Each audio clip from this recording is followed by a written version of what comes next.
প্রিয় দর্শক, আসসালামু আলাইকুম। আমি ডক্টর বজলুর রহিম রিপন আপনাদের সবাইকে জানাচ্ছি শুভেচ্ছা।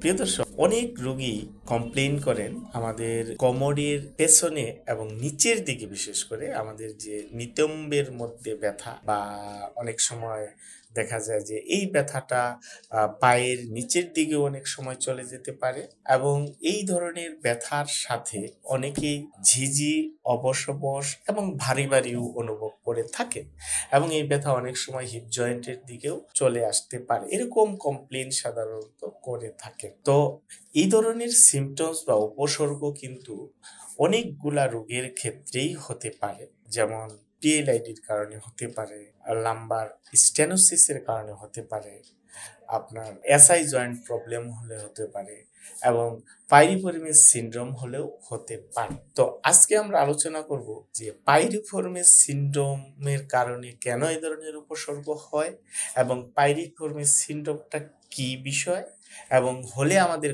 করণীয়টা কি, সেই বিষয়ে আমরা আলোচনা করব। পাইরিফর্মিস সিনড্রোম হলো আমাদের যে গ্লুটিয়াল মাসল আছে, সেই গ্লুটিয়ালের ডিপে একটি মাসল থাকে, যেটাকে পাইরিফর্মিস মাসল বলা হয়, এবং এই মাসলটির ঠিক নিচ দিয়ে আপনার সায়াটিক নার্ভ পায়ের নিচের দিকে চলে গিয়েছে। সায়াটিক নার্ভ হলো সবচেয়ে লার্জেস্ট নার্ভ আমাদের শরীরের। সেই নার্ভটি এই পাইরিফর্মিস মাসলের নিচ দিয়ে পায়ের দিকে চলে গিয়েছে। যদি কোনো কারণে এই পাইরিফর্মিস মাসল ইনফ্লেমেশন হয়, বা সয়েলিং হয়, বা কোনো কারণে যদি ডিসফাংশন হয়, তাহলে আপনার ওই সায়াটিক নার্ভকে চাপ দেয়, এবং চাপ দেওয়ার কারণে কিন্তু আমাদের নিতম্বের অংশে ব্যথা হতে পারে, ব্যথা পায়ের দিকে চলে যেতে পারে, পায়ের দিকে ঝিঝি, অবশ ভারী ভারী এরকম উপসর্গ সাধারণত হতে পারে।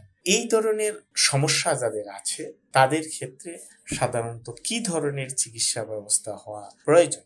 তো এই ধরনের পাইরিফর্মিস সিনড্রোমের ক্ষেত্রে সাধারণত দেখা যায় যে ব্যথানাশক ওষুধ খেলেও অনেক সময় ব্যথা কমতে চায় না।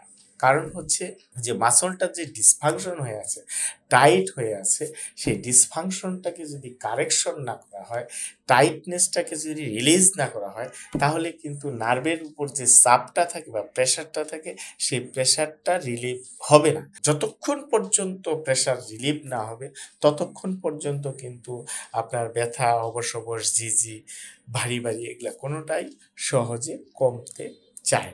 সুতরাং প্রথমত হচ্ছে যে এই ধরনের উপসর্গ যাদের আছে, তাদেরকে একটা সঠিক অ্যাসেসমেন্ট করা হচ্ছে সবচেয়ে প্রথম কাজ। কারণ অ্যাসেসমেন্ট করে দেখতে হবে তার এই ঝিঝি, ভারী ভারী, অবশের মূল কারণ কি, এবং সেটি যদি পাইরিফর্মিসের কারণে হয়ে থাকে, তাহলে সেই পাইরিফর্মিস মাসলটাকে ডিসফাংশন কারেকশন করতে হবে, এবং সেই ডিসফাংশন কারেকশনটা বিভিন্ন ধরনের ম্যানুয়াল টেকনিক ব্যবহার করে, ম্যানুয়াল থেরাপির মাধ্যমে মাসলটাকে রিলিজ করতে হবে, এবং মাসলটাকে স্ট্রেংথেনিং করতে হবে, শক্তিশালী করতে হবে।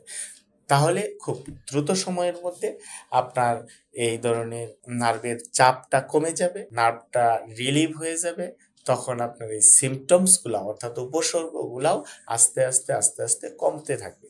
এবং তার সাথে যেটি করতে হবে, আমাদের নিউরোডাইনামিক্স, অর্থাৎ নিউরাল মোবিলাইজেশন, নার্ভ গ্লাইডিং যেটাকে বলা হয়। সায়াটিক নার্ভকে যদি আমরা গ্লাইড করি, তাহলে সায়াটিক নার্ভের যে ডিসফাংশনগুলি আছে, সেই ডিসফাংশনটাও কমে যাবে।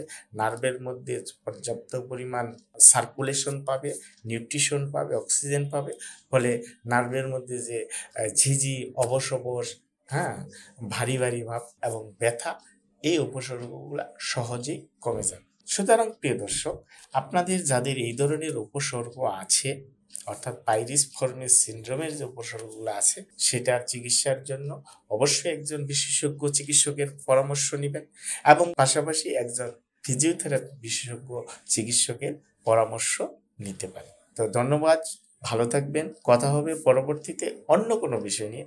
সে পর্যন্ত আমাদের সাথেই থাকবেন। আমাদের এই ভিডিওটি যদি আপনাদের ভালো লাগে, অবশ্যই আপনারা শেয়ার করবেন, এবং আমাদের এই পেজটিকে ফলো করে রাখবেন, এবং আমাদের যে চ্যানেলটি রয়েছে, সেই চ্যানেলটিকে সাবস্ক্রাইব করে রাখবেন, যাতে আপনারা নিয়মিত এই ধরনের ভিডিও পেতে পারেন। ধন্যবাদ সবাইকে। আসসালামু আলাইকুম।